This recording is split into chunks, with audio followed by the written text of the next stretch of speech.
It's now time to hear from our new president, Mr. Shrinivas Dempo, and request to deliver his acceptance speech and his future plans for the Goa Chamber of Commerce and Industry. I present before you Mr. Shrinivas Dempo. Very good evening to all of you. Respected Minister for Industries, Trade and Commerce and Transport, who is our guest of honor for today's AGM, my very good friend who I have had the privilege of knowing for more than 2 decades, Mr. Marvin Gudino, my very good friend whose journey I have been a witness to for the last more than a decade and who is a keynote speaker today, a woman I deeply admire and respect for her guts, her tremendous commitment to work, and what she has achieved is no mean feat. Welcome, Amira, to this AGM. My leader, my president, Mr. Ralph D'Souza, who I've had the tremendous opportunity for the last 2 years to learn about the chamber, and I've been extremely fortunate to have worked under him. My colleagues on the managing committee who are on the dais, Yatin, Pratima, and Chandrakant, and the very able Director General of GCCI, Sanjay Amonkar. I see many past presidents of the Chamber of Commerce, many managing committee members who have served the chamber diligently over the last 2 years, and my colleagues from the industry, trade and commerce, members of the media, ladies and gentlemen. It's a very humbling experience to accept this great honor from all of you. I feel very humbled, and I must express my heartfelt gratitude to all the members of the Chamber of Commerce who are present here and also otherwise for getting me elected unopposed to this very, very important position to promote trade, industry, and commerce in the state of Goa. My special thanks to my President Ralph, past President Manoj Kakulo, as well as Sandeep Bhandari. I remember they came 2 years back and virtually pushed me into this job. But I think it's something that has to be done. I consider this more as a responsibility than as an entitlement. I know this job has great accountability. And the only thing I can promise to all the members is my sincerity and my effort in trying to pursue various policy matters, not only with the government, but also with the other stakeholders.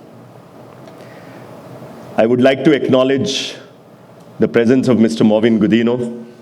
We went and met him yesterday, and the positive energy that he has shown to work with the chamber. Ralph has already talked about how we have worked together very closely with the Honorable Minister for Industry. I have seen him work very hard in trying to get a new industrial policy emerged out of the state of Goa, which has been very industry friendly. And Ralph has been telling me the kind of interest he's been taking in the matters of industrial corporations like the IDC has been really noteworthy. Sir, let me assure you that the policy of the chamber to work closely with you and the government will continue. We will strive to meet all ends to make the vision of your government, which is called Bhangrache Goi, to be a reality. And I know there are lots of issues. I know members go through many, many issues. It's extremely difficult to solve individual cases, but we will try our maximum best to get to the core of many of the important and critical issues that are facing Goa. The world is going through an extremely challenging time. We are seeing geopolitics on one side. We are seeing inflation crisis on the other side. We are seeing interest rate crisis. We are seeing climate crisis.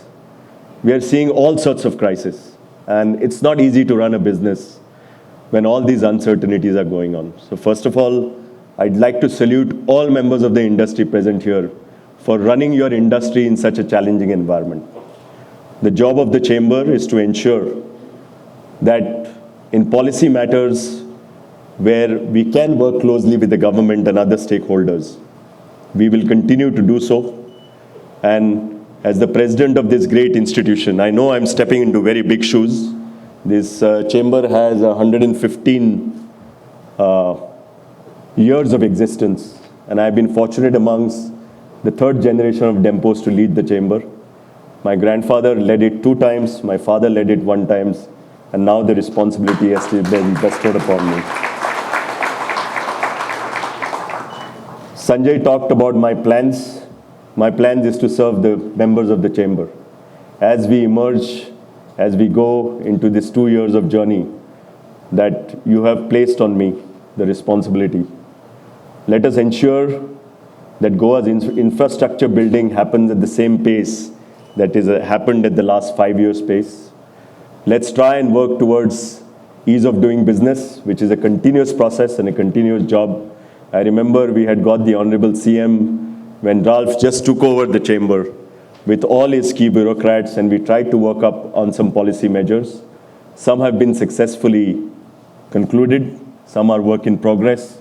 So let me assure you that all that effort will continue in trying to see how best you people can focus on your businesses and less on the job hassles that you have to go through. Ralph said that there are lots of committees that the chamber represents in. And I would like to make it very clear that this is going to be teamwork. President cannot function in 64 committees. At the same time, the responsibility will be teamwork. We will engage with everybody possible. We'll engage with all the experts in the industry who are also our members. And we'll try and work towards the policy measures that Goa needs to make this a more economically vibrant place. There are certain challenges before Goa. We all know that, the mining lease process is being concluded, but we are eagerly waiting for mining activity to start in Goa. And I can assure you that the chamber will continue its efforts to work closely with the government to make this process smoother and more efficient. Tourism, I was just talking to Amira that, there was noise that Mopa will open and Double M will close. Mopa has opened, it's already full. Double M is being expanded rather than closed. So you can imagine the potential for tourism. However, there are issues in tourism. We have worked very closely with Goa Travel and Tourism and many other bodies. We will continue to do this as a team play and raise issues about tourism in various forums that we represent and take your issues with the government and other bodies. It also applies to many other industries. I can't name all the industries together because you have not come to hear me, you have come to hear my good friend Amira as to her journey. I'll just say a few words before I close about Amira. It is just amazing. She has, both her parents are doctors. Her father is a pathologist, her mother is a gynecologist. She was 21 when she inherited 1 lab from her father. You must be knowing there are many 1 lab pathology centers in Goa. From 1 lab, she's built a market cap business of 7,500 crores. And right from the age of 21. And I have seen Amira very closely. I was fortunate to, be a part of a forum with her. Her determination, her guts, her detailed eye, her passion, her commitment to work is phenomenal. I thought, when she told me that she's landing at 11:15, I thought that I'll have lunch with her and she will rest in her room. So we had booked a room. She went straight to work from the airport. She came back. She had coffee with me and then she went back to Metropolis for a review meeting and then she came directly to this meeting. So see the energy in Amira as to how she operates her business. Welcome, Amira. And you'll be formally introduced because I didn't give the entire gyan. My friend Yatin will do it. But it's great to have you. And I know that, you had to pull many strings to come here. You were not sure till last night because your husband landed at 1:30 in the morning. And I'm very glad you did this for us. I'm very, very grateful to you. Thank you. Once again, very warm welcome from my side. and look forward to working with you very closely over the next 2 years. Thank you.